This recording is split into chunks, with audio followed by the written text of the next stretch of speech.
What I ate in a day in my Hyderabad hostel. আজ ব্রেকফাস্টে হয়েছিল উত্তপম আর হোয়াইট চাটনি।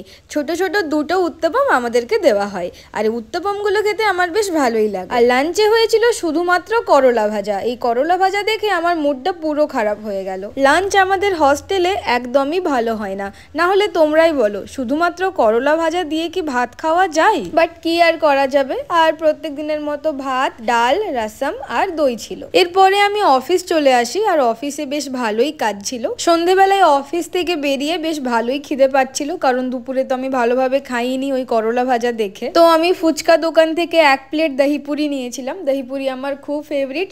দিয়ে রাত্রেবেলায় ডিনারে আজকে ছিল চিকেন। চিকেনে আমরা 3 থেকে 4টে পিস পাই, এর থেকে বেশি আমরা পাই না। আর তার সাথে ভাত থাকে, দুটো রুটি থাকে আর সাম্বার থাকে। So that's it for today. If you like this mini vlog, please do like, comment and share. Bye.